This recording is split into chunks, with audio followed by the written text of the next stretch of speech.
Hey guys, Illumini here. I am here today to show you how to make a reverse reverb effect inside Ableton Live 10 using their stock reverb and essentially whatever lyric you have or have created. I'm going to go ahead and jump in. I just downloaded it was just a vocal from Splice. I don't know, it's like a verse or something. It sounds pretty good. Let's have a quick listen.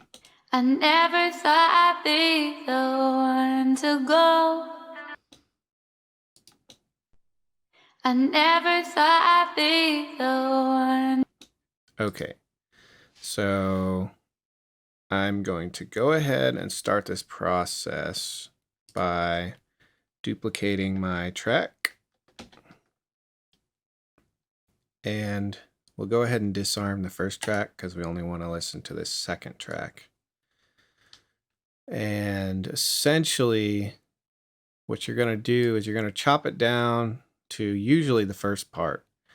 Because that vocal buildup effect, it needs to be in somewhat of a harmony with the beginning here. So that way, whenever it builds up, it doesn't sound like off, I guess you could say. But usually I just snip out the beginning. Sometimes I'll snip out a different part, but usually the beginning here works really good. And let's just have a listen to that. Okay. Now what we're going to do next is we're going to go grab our stock reverb from Ableton.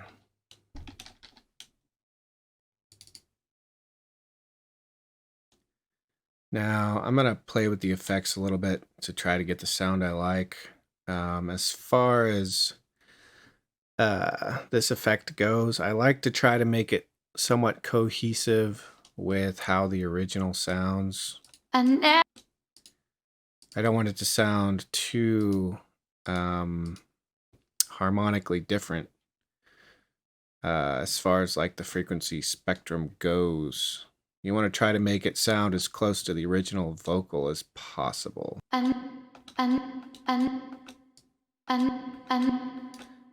First thing we're going to need is quite a bit of decay time.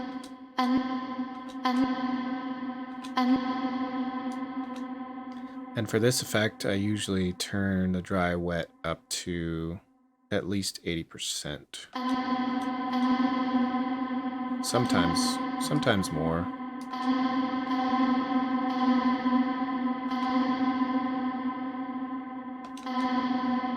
All right, I like that, but I'm going to try to play with the tone a little bit here.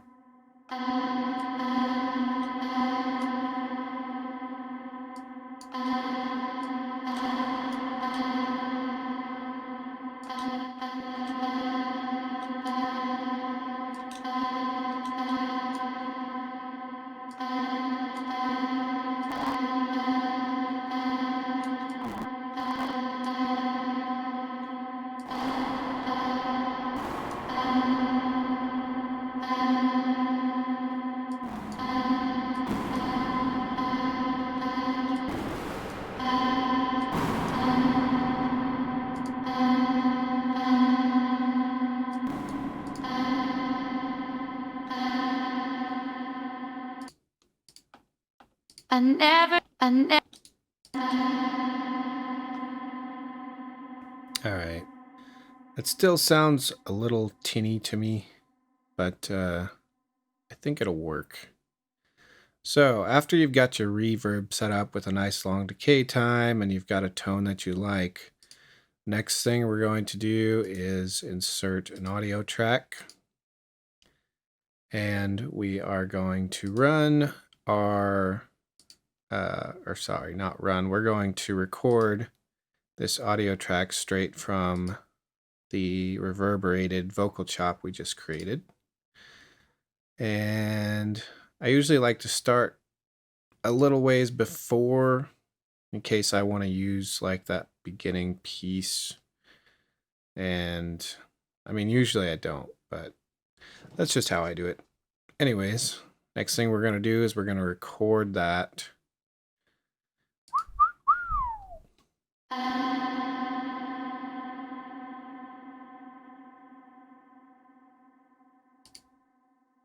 All right. Now we can go ahead and delete that vocal chop. And then we're going to right click, reverse clip. And now we're going to play with our reversed reverb vocal effect until we find a spot that we like.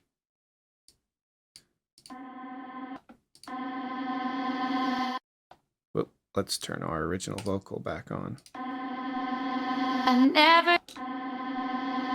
never thought. That doesn't sound too bad. I never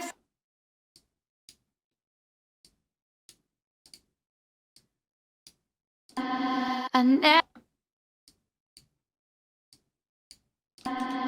I never I never I never thought. I kind of like that. All right, now it doesn't have to be this long by any means. So you kind of have a couple of options. You could drag this down, and then you could drag your fade in to try to get the sound where you want it. I never thought. See, that doesn't sound too bad. And if you want to fade out up here, you can do that as well. I never thought I'd be the one to go. I never thought I'd be the one to go. All right. So this still sounds a little unnatural to me, and you could probably throw some EQs or some different things on there to try to make it sound more cohesive with the actual vocal itself, which naturally this effect is going to sound a little weird because it's reversed and it's crazy reverbed. But yeah, I mean, in a sense, that's the whole effect. I never thought I'd be the one to go. Anyways, I hope you guys enjoyed this video. If you would like to see more content like this, then please hit that like and subscribe, and I will definitely appreciate it. You guys take care and have a good one.